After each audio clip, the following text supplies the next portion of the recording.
49번째 강의 맹세하지 말아야 하는 이유에 대한 것을 배우게 될 터인데 제가 지금 드렸던 말씀과 전부 연관된 내용들의 말씀이에요. 사실은. 왜냐하면 우리가 앞에 지금 예수님께서 마태복음 산상수훈을 통하여 어떠한 사람이 복을 받은 사람인가? 심령이 가난한 사람은 복을 받은 사람이다. 심령이 가난한 사람은 이미 하나님께서 그 마음을 부어주신 겁니다. 사실. 가난한 마음을 우리 인간 스스로는 못 가져요. 우리는 날 때부터 뼛속 깊이 교만한 사람들인데 무슨 겸손한 마음을 가질 수 있겠습니까? 우리 힘으로는 안 됩니다. 어느 정도 그 뭐 표정 관리를 하거나 말로나 행동으로나 조금 이 포장할 수는 있겠지만 우리의 내면으로부터 그 나오는 그러니까 우리의 전 인격으로부터 나오는 겸손함이라고 하는 것은 온유함이나 겸손함이라고 하는 것은 이건 우리의 힘으로 되는 게 아니에요. 온유와 겸손이신 주님과 연합이 되었을 때에 그 주님의 것을 가지고 육을 입고 있는 우리들에게 흘러가는 것이에요. 자, 이렇게 시작된 산상수훈, 어떠한 사람이 복을 받은 사람이며 복 있는 자인가, 천국을 소유한 자인가라고 하는 말씀을 쭉 전해주시면서 12절까지 결과적으로는 천국을 소유한 자, 즉 심령이 가난한 자에게 하나님이 천국을 주시는데 그 사람은 이 땅에 살 동안에 의를 위하여 박해를 받는다는 것입니다. 그게 천국의 결론이에요. 이 땅에서는 사람들에게 그것이 귀 여김을 받고 칭찬을 받고 뭐 인정을 받고 그렇지 않아요. 예수님을 보십시오. 사도들을 보십시오. 믿음의 선진들을 보십시오. 그렇지만 우리 주님이 사망 권세를 깨치시고 부활하셨을 때 예수님의 진실이 예수님이 진리이시며 예수님이 생명이심에 대한 것을 온 세상 가운데에 공표하여 오늘에 이르기까지 진리이시며 생명이시며 구원의 길이 되시는 예수님을 통해 영생을 얻게 된 것 아니겠습니까? 그런데 우리에게는 어떤 그 욕구가 있냐 하면 이 땅에서 다 누리고 싶은 거예요. 이 땅에서 다 칭찬받고 싶은 것입니다. 이 땅에서 사람들로 하여금 우리가 뭔가 다 그냥 칭찬도 받고 영광도 받고 박수갈채도 받고 주목받고 이것 때문에 괴로운 것입니다. 자, 새해를 시작하시면서 이 또한 우리들의 마음속에 아직까지도 남아있는 이러한 잔재들 십자가에 온전히 올려드림으로 십자가와 함께 죽고 예수 그리스도의 의가 전가되어 그 의로 살아낼 수 있기를 바랍니다. 자, 그런 사람은 어떻죠? 세상에서 소금으로 산다는 겁니다. 나는 없어졌어요. 소금은 없어져 버렸습니다. 그런데 없어졌으나 없어졌다고 말할 수가 없죠. 타자에게 그 소금의 맛이 배어 있어서 그 본질을 드러내고 있기 때문입니다. 소금은 철저하게 자기가 녹아졌을 때, 없어졌을 때에, 부서뜨려졌을 때에 타자를 통해 열매를 맺는 그러한 것이죠. 그런데 빛은 달라요.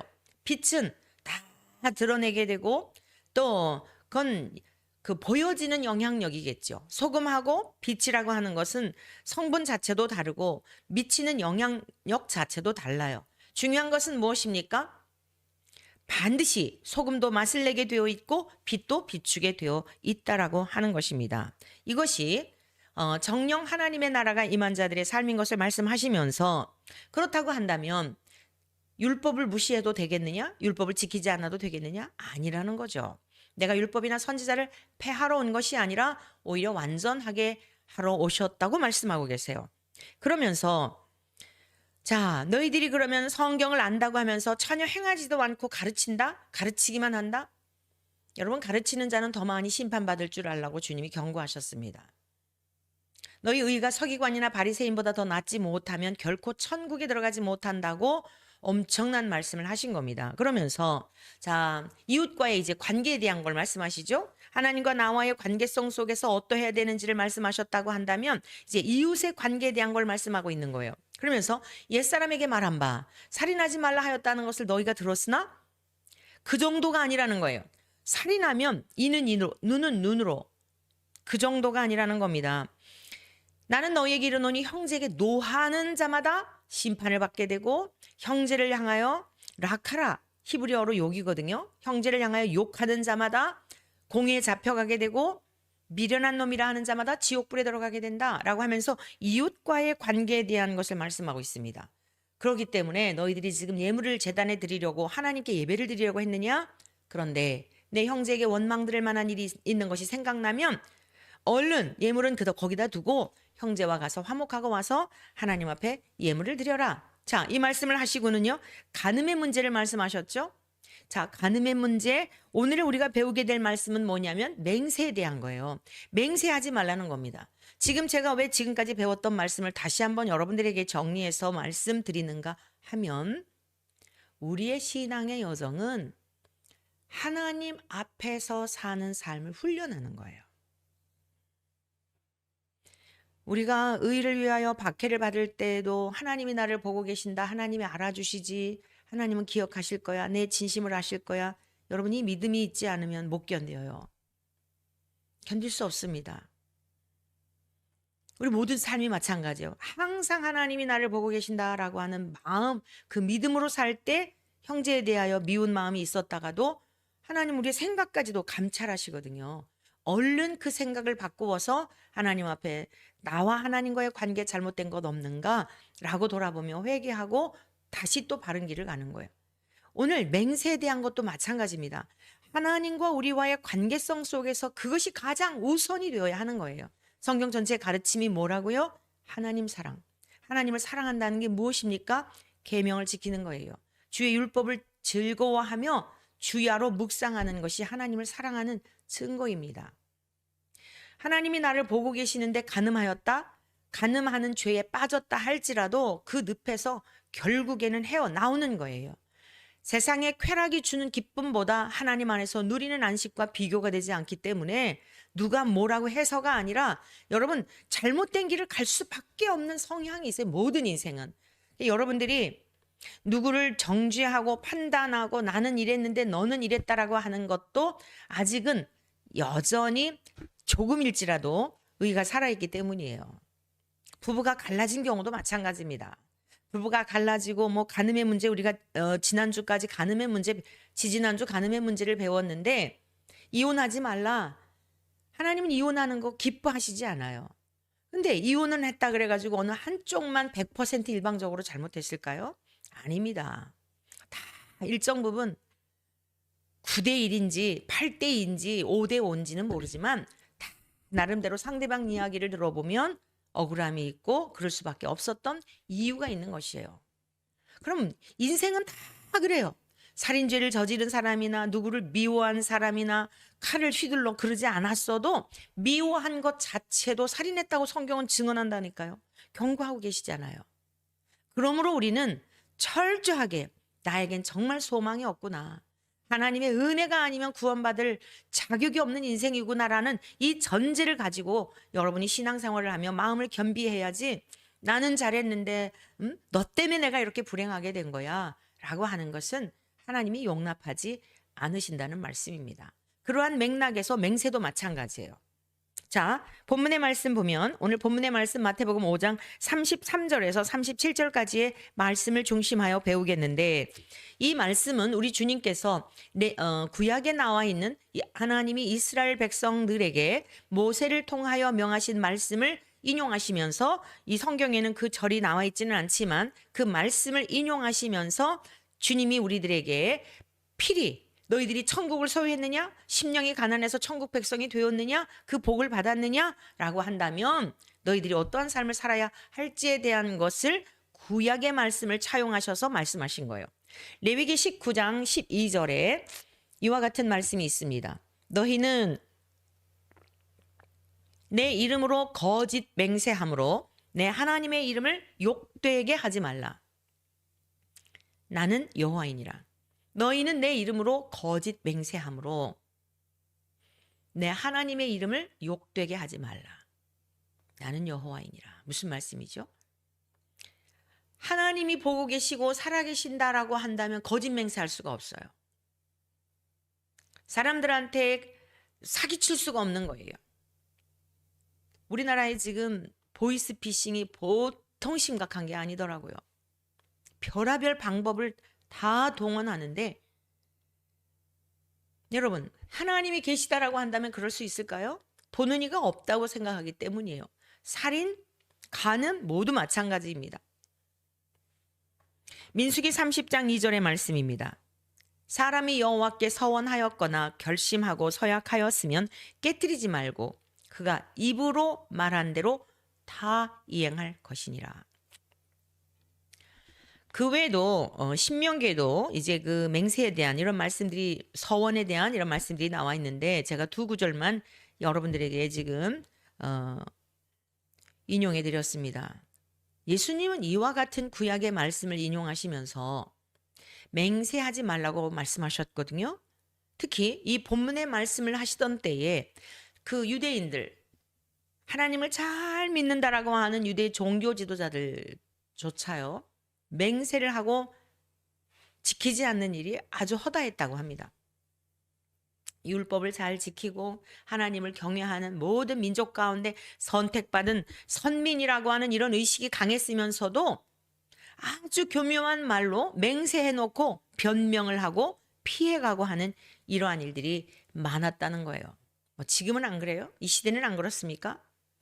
예수님이 우리의 죄를 위해 십자가에 죽으시고 그 은혜로 구원을 받았다고 하는 엄청난, 유대인들보다도 더 엄청난 은혜를 입은 오늘 우리들의 모습은 뭐 다를까요? 네. 이러한 인간의 심리를 아시고 예수님께서 맹세하지 말 것을 말씀하신 겁니다. 마태복음 5장 33절에서 35절의 말씀입니다.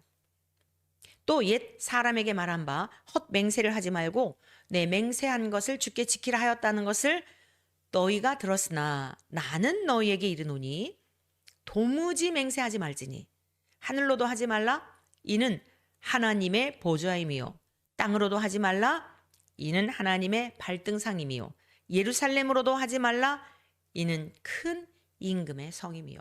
자, 하늘로도 하지 말라는 겁니다. 유대인들은 이 하나님에 대하여 그 엄중하신 분, 경외해야 할 분, 감히 하나님의 이름을 부르면은 안 되는 분으로 머리로는 알고 있었어요. 그래서 구약에서 하나님의 이름이 나오면 묵음으로 했다지 않습니까? 그러니까 차마 그 하나님의 이름으로 맹세할 수는 없는 거예요. 하나님의 이름을 부를 수조차도 없는데 어떻게 하나님의 이름으로 맹세할 수 있겠습니까? 그러니까 하늘로 맹세하는 거예요. 그런데 예수님이 하늘로도 하지 말라는 거죠. 왜죠? 하늘도 하나님이 창조하셨고 그 모든 하늘 보좌, 하늘로도 하지 말라 이는 하나님의 보좌라는 거예요. 너희들이 눈 가리고 아웅 한다 이런 이야기죠. 저와 여러분들의 신앙의 훈련은 결국 뭐냐면 항상 하나님이 나와 함께 하신다. 하나님이 모든 것을 보고 계신다라는 그 믿음의 훈련이다. 에덴 동산에서 선악과 열매를 먹기 전에 그 기쁨의 동산에서 하나님의 보호 속에, 울타리 속에 완전한 기쁨과 평강과 그 행복을 누리며 살았던 것처럼 우리가 그걸 잃어버렸는데 예수님이 이 땅에 오셔서 그걸 회복해 주셨잖아요. 그게 구원이란 말이에요. 그러니까 보이지 않으시는 분이지만, 영이시지만 내주하시는 성령님을 통하여 깨닫게 하시고 믿어지게 하시고 알게 하시고 자각하게 하시고 그런 사역을 하시잖아요. 성령님이. 늘 그 훈련을 하는 거예요. 여러분들이 자녀들에게 뭐 교훈을 할 때 스트레스 받고 할 필요가 없어요. 그건 방치가 아닙니다. 계속 아이들에게 들려주어야 할 이야기는 뭐냐면 하나님이 너를 보고 계신다. 하나님이 너와 함께 하신다. 항상 하나님 앞에서 삶을 살아라. 아주 정말 귀에 딱지가 박힐 정도로 심어주면 되는 거예요. 방치가 아니에요. 일일이 여러분들이 뭐 그냥 앉혀놓고 뭐 이거 잘못해서 저거 잘못해서 정신 이상자 되는 겁니다.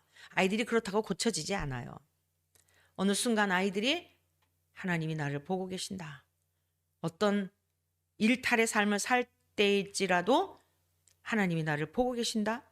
엄마에게 아빠에게 들었던 말씀이 벼락처럼 뇌성처럼 아니면 세미한 음성처럼 화들짝 놀라면서 그게 깨달아지게 될 때 악습을 끊게 되고 제자리로 돌아와서 주님이 원하시는 잃어버린 하나님의 형상을 회복하는 삶을 살아가게 되는 겁니다.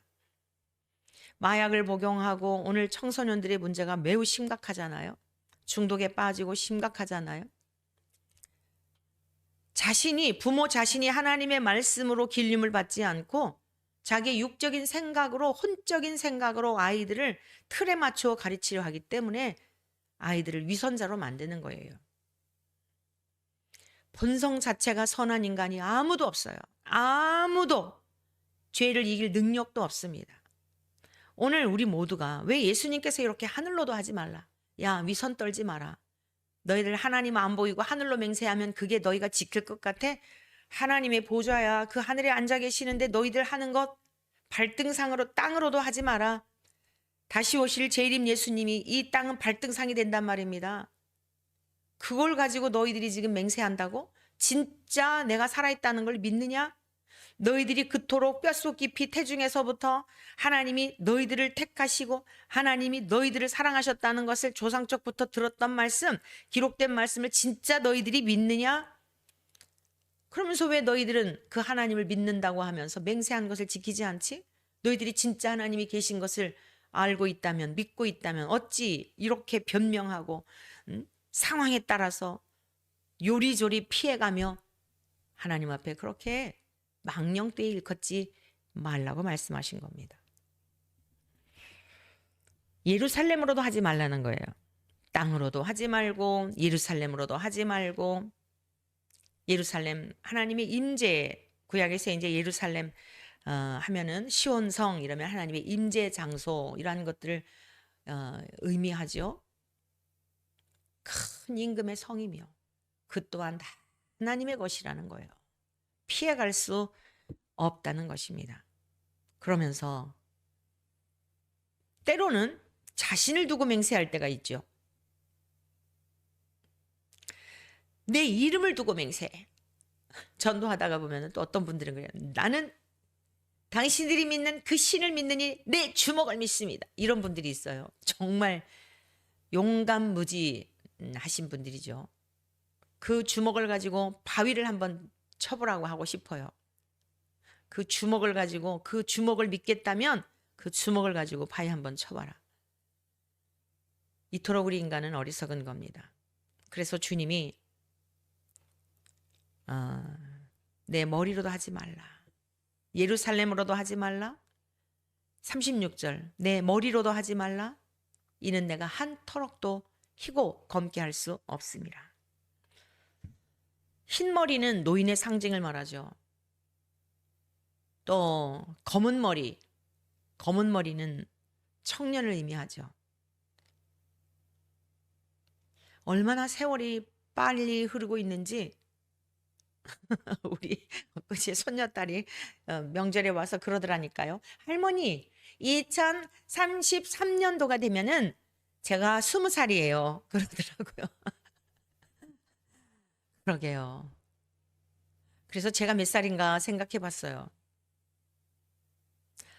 여러분, 우리는 한터럭도 염색은 할 수 있죠. 근데 또 나오잖아요. 염색할 때 무슨 생각하세요? 아우, 정말 이 염색이 이게 옛날에 젊을 때 그 색깔로 좀 나오면 얼마나 좋을까. 그런 참 의미 없는 생각을 해볼 때가 있죠. 여러분, 우리의 얼굴들 보세요. 얼굴들. 얼굴을 이렇게 조금만 이렇게 올리면은 젊었을 때의 모습일 텐데 볼살이 내리고 주름이 생기고 하는 것들 막을 인생이 없어요. 너희들이 그렇다는 거예요. 뭘 믿고 너희의 머리로, 너희의 그 총명함으로, 너희의 기억력으로 어떤 것으로도 하지 말라는 겁니다. 머리털럭 하나도 희고 검게 할 수 있는 능력이 인간에게는 없다라는 말씀을 하시면서, 그러면 우리가 취해야 될, 그리스도인으로서 취해야 될 태도는 무엇일까? 5장 37절의 말씀입니다. 오직 너희 말은 옳다 아니라 하라. 이에서 지나는 것은 악으로부터 나느니라. 옳은 것은 옳다, 아닌 것은 아니다 라고 하라는 거예요.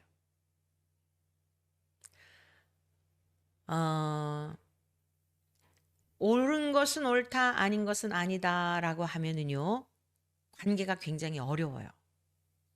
제가 인생을 살아오면서 경험한 바에 임상적 경험을 얘기한다면요.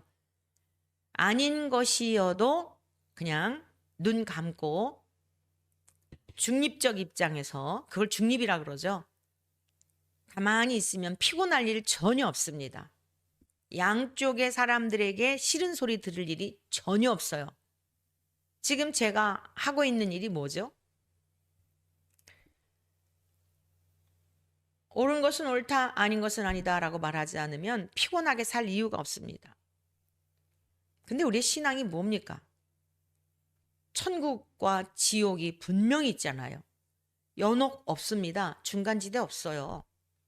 천국과 지옥이 없다면 신앙생활 할 이유가 있나요? 어제 신문을 보니까요. 네덜란드의 그 어느 부부가 총리였던 부부인데 93세? 네. 안락사를 했더라고요. 지금 8천 몇백 명이 안락사를 했다 그래요. 매년 안락사하는 인구가 늘어가고 있다고 합니다. 허망한 거죠. 죽음 너머에 그 세계가 없다면, 천국과 지옥이 없다고 한다면 뭐 저 자신도 그래요. 삶의 이유가 있을까? 아니 갈수록 육체는 후패해지고 갈수록 자리 일어날 때도 그냥 벌떡벌떡 일어나지 못해요. 조심스럽게 뭘 딛고 일어나고, 잘 때도 그냥 무릎도 아프고 뭐 그냥. 여러분 안 그러세요? 갈수록, 어제 우리 이모님들 배웠는데, 작은 어머니, 시작은 어머니하고 이모님 두 분을 배웠는데 계속 아픈 얘기 서로 자랑하듯이 어디 디스크 수술한 한 거 얘기하시고 조금 있다 또 누워 계시고 계속 아픈 얘기 하시는 거예요. 어디 아프고 어디 아프고. 그러니 우울감이 들죠. 신앙도 없고 삶의 이유도 없고. 그러니까 돌아가신 언니, 엄마처럼 그렇게 자기를 이해해주고 또 사랑하고 사랑받았던 그 언니, 나이 차가 좀 나죠? 언니니까. 그러니까 돌아가신 그분 묵상하면서 눈물이 주룩주룩 흐르는 거예요. 그럴 수밖에 없는 거예요. 누구라도. 여러분, 우리의 신앙이라고 하는 거, 옳은 것은 옳다, 천국이 있다, 지옥이 있다, 이게 없으면 기독교에 무슨 그걸 진리라고 말할 수 있겠습니까? 그리고 기독교여야 할 이유가 없는 거예요. 그냥 아무데나 믿어도 되는 거예요. 다원주의를 주장하는 사람들의 이야기가 옳은 거예요. 그들은 천국과 지옥을 안 믿기 때문에 그러는 것입니다. 그래서 여러분이 이것을 작게 여길 수가 있는데, 지금 우리 주님이 산상수훈, 황금률이라고도 하죠. 굉장히 중요한 말씀 가운데 이 말씀을 하고 계신 것을 기억해야 돼요. 오직 너희 말은 옳다, 옳다, 아니라, 아니라 하라.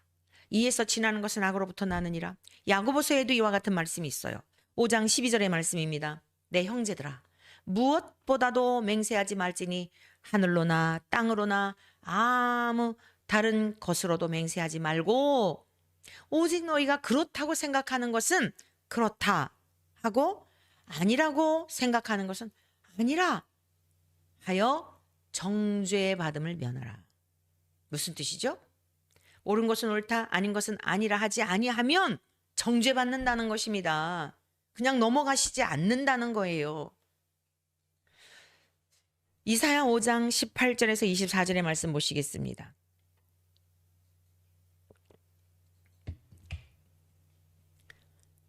거짓으로 끈을 삼아 죄악을 끌며. 참, 하나님의 말씀이 너무 기가 막히지 않아요? 거짓으로 끈을 삼아가지고 수레를 끌듯이 죄악을 끈다는 거예요. 수레 줄로 함같이 죄악을 끄는 자는 화 있을진저. 그들이 이르기를 그는 자기의 일을 속속히 이루어 우리에게 보게 할 것이며, 이스라엘의 거룩한 이는 자기의 계획을 속히 이루어 우리가 알게 할 것이라 하는도다.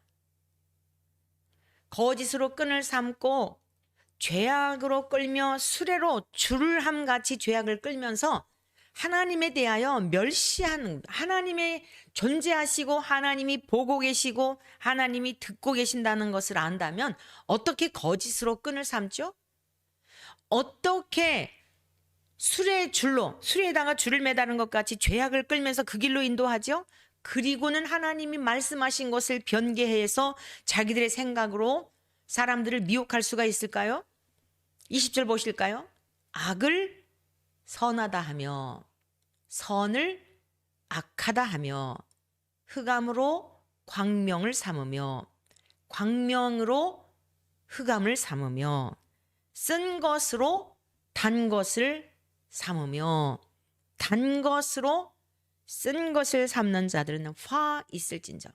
자, 제가 우리 감리교회 안에 일어나고 있는 이 사건에 대하여 이동환이 퀴어 집회에 가가지고 성삼위 하나님의 이름을 가지고 모욕한 이 행위에 대하여 도저히 용납할 수 없는 마음이 일었던 것이 바로 그거예요. 그들의 주장이 무엇이죠? 하나님은 창조주이시며 전능자이시기 때문에 동성애를 할 수밖에 없도록 선천적으로 그렇게 하나님이 창조하셨다라고 하는 거거든요. 그래서 이 사람들은 그대로 존중해 줘야 한다. 그걸 죄라고 말하면 안 된다. 그건 그 사람의 인권 침해다라는 논리를 갖고 있는 거예요. 이 말씀이에요. 그들이 떳떳한 행동을 하고 있다면 왜 숨어서 그러한 일을 할까요?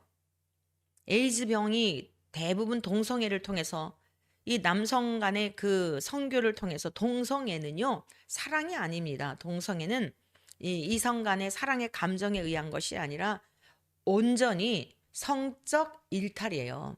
쾌락주의의 한 방편입니다. 그리고 동성애로 끝나는 게 아니라 소아성애, 이제 아이들을 대상으로, 그것 정도가 아닙니다. 수간, 짐승과의 관계, 그 정도가 아닙니다. 점점 점진적으로 이 쾌락은 만족을 하지 못하고 점점 확장되어 가는데요. 시체와도 감히 이렇게 그 입에도 담을 수 없는 시체와도 그러한 관계를 맺는 지경에까지 이르게 되는 거예요. 그러면 어떤 행동까지 나오게 될까요? 아주 엄중하게 말씀하고 있습니다. 악을 선하다 하며 동성애는 죄입니다. 레위기에서부터 유다서에 이르기까지 어떤 사람들이 이런 얘기를 해요. 예수님이 동성애에 대하여 말씀하시지 않았다. 그래서 그건 용납한 거다. 이렇게 해석을 하거든요. 논할 가치 자체 없는 것에 대하여 주님이 그 귀한 시간 3년여 넘는 공생애 동안에 그거에 대하여 그 누추한 것에 대하여 구구절절히 그랬을까요? 이미 옛 선지자들을 통하여 욥기에도 나옵니다. 선지자를 통하여 욥을 통하여 또 고린도전서에서 로마서에서 유다서에 이르기까지 창세기에서부터 여러분 계시록까지 남아있는 말씀입니다. 다 그게 하나의 음욕이에요. 호색입니다. 색을 즐기는 거예요. 이러한 것을 거룩하신 주님이 누추하게 그렇게 그거의 구절에 참 사람들이 생각하는 발상 자체가요. 가관이에요. 그러면서 뭐라고 얘기를 하냐면 저쪽에 변호인이 여러분 다음 주 월요일 날 증인 신문이 있습니다. 아주 정말 맹렬하게 기도해 주시기를 바라요. 근본의 이 소송은 지금 뭐냐면 총회에서 이동환이가 항소를 했습니다. 나 억울하다. 출교당한 거 억울하다. 그래서 내 이걸 다 회복해달라. 뭐 이래가지고 항소한 거죠. 제가 지난번 출교하기 전에 증인신문 할 때 그 변호인이 저한테 이렇게 묻더라고요. 제가 증인으로 이제 증언을 하게 되었는데 아니 구약에 보면은 먹지 말라고 한 음식들도 많이 있는데 그거와 이거와 뭐가 다르냐는 거예요. 여러분 구약에서 돼지고기 같은 거 먹으면 안 되는 그런 규정이 있죠. 구분 갈라졌는데 색임질을 하지 않으면 먹지 말아라. 비늘이 없는 것도 먹지 말아라. 뭐 이런 여러 가지 규정이 있단 말이에요. 그래서 지금도 안식교인들은 멸치라든가 뭐 고기라든가 무슨 오징어라든가 뭐 꽁치, 치자 들어가 이런 거 다 안 먹어요. 그 구약에 있는 말씀을 따라서 그런 겁니다. 그런데 그 음식에 관한 건 뭐라 그랬죠? 바울 사도를 통해 심지어 제사 음식에 대하여 모든 것이 하나님께서 주신 것이므로 선한 그것에 대하여 정죄감이 없고 죄책감이 없이 하나님이 주신 것이라는 기쁨으로 먹는 사람들에게는 문제가 되지 않는다는 거예요. 근데 내가 이것을 먹음으로 말미암아 저거 귀신에게 제사한 음식인데 저걸 먹네? 해서 믿음이 연약한 자가 보고 걸려 넘어질 것 같으면 먹지 말아라. 모든 것이 가나 모든 게 유익한 건 아니다. 그런데요. 그렇게 구약에서 먹지 말라고 했던 음식에 대한 부분을 신약에서도 다시 그 의도가 무엇이었는가에 대한 것을 말씀하고 있지만 여러분 이 동성에 관한 문제는 일관되게 계속 말씀하고 있는 거예요. 그래서 의식주에 관한 것과 생명에 관한 것을 잘 구분하셔야 됩니다.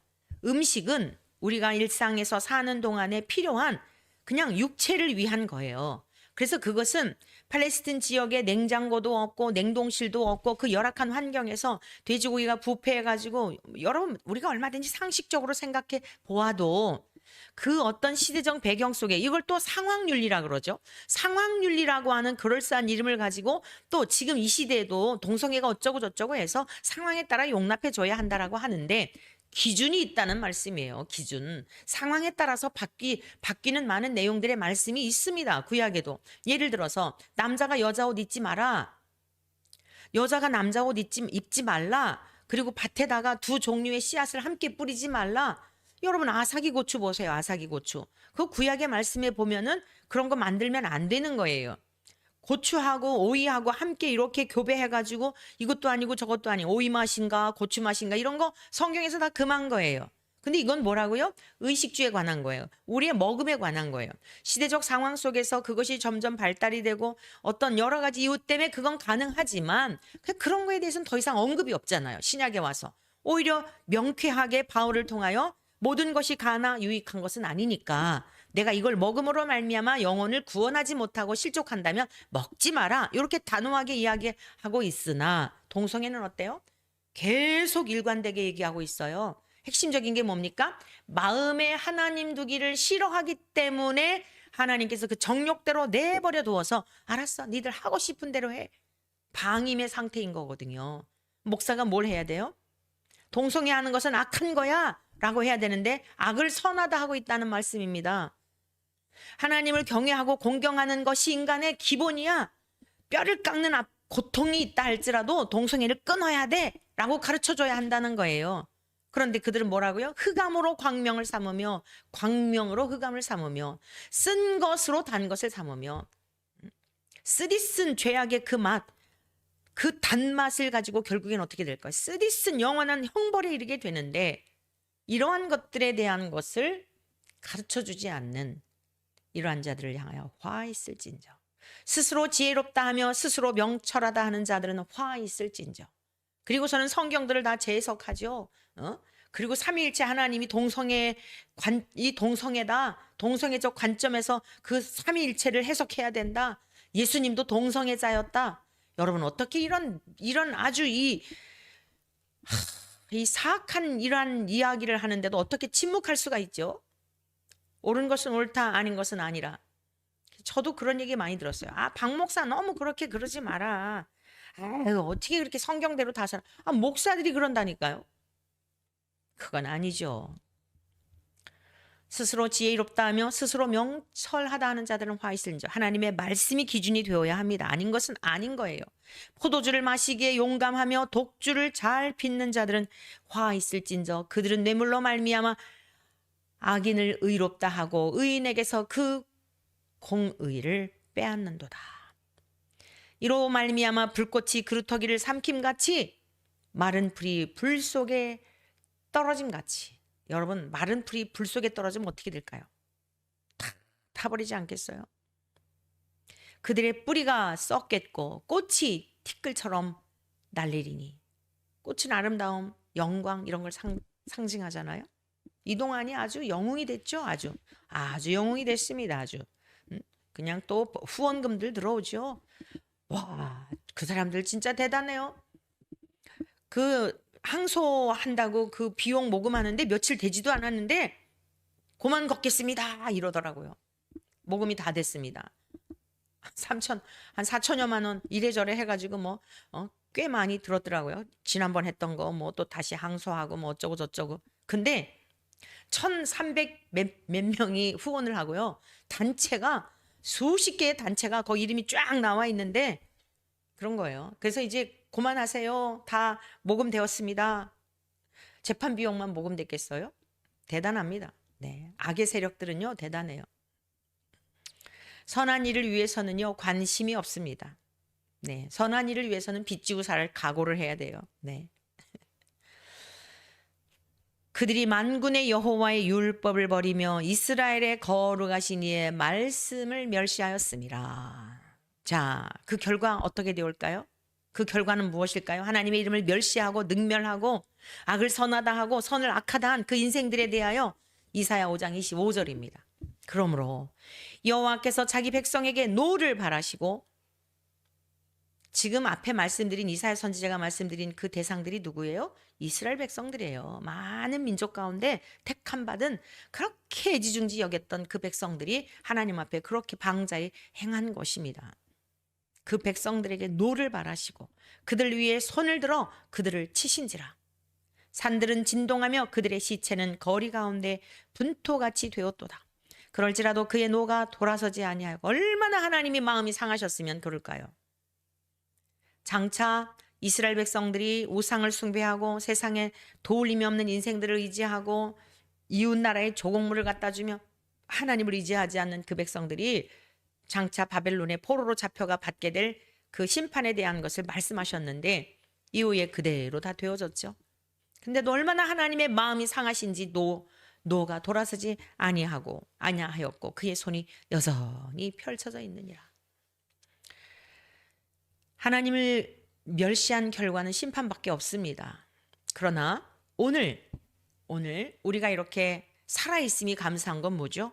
회개할 기회를 주셨기 때문입니다.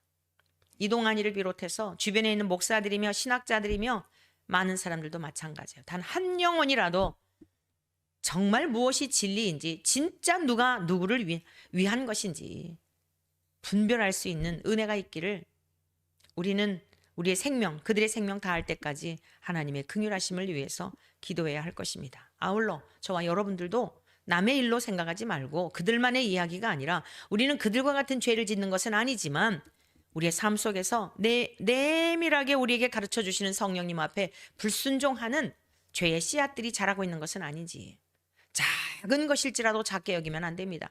작은 불씨 하나가 큰 산을 다 태워버리는 겁니다. 온 지구를 다 태울 수도 있는 것입니다. 오늘 우리 안에 있는 작은 것 그거 하나 절대로 그냥 넘어가지 말고 우리 주 예수 그리스도의 십자가와 함께 못을 받고, 그리고 주님의 거룩하신 의를 힘입어서 살아가는 저와 여러분 되어야 하겠습니다. 맹세하지 말라고 하신 말씀, 항상 하나님이 보고 계신다. 너희들의 말하는 거, 행동하는 거 다 듣고 계셔. 지키지 못할 약속을 왜 하느냐. 하나님이 다 기억하고 계시는데 하나님 앞에서의 삶을 살 것을 말씀하고 있는 것입니다. 코람데오의 삶입니다. 하나님 앞에서의 삶을 살아내는 저와 여러분들이 되어서 죽음 너머에만 천국이 아니라 오늘의 삶의 자리에서도 주님과 동행하며 에녹과 같이 주님과 함께 동행하며 살다가 언제라도 주님 오실 때에 주님 나라에 들림받는 그러한 영광을 누린 우리 모두 되면 참으로 좋겠습니다. 감사합니다.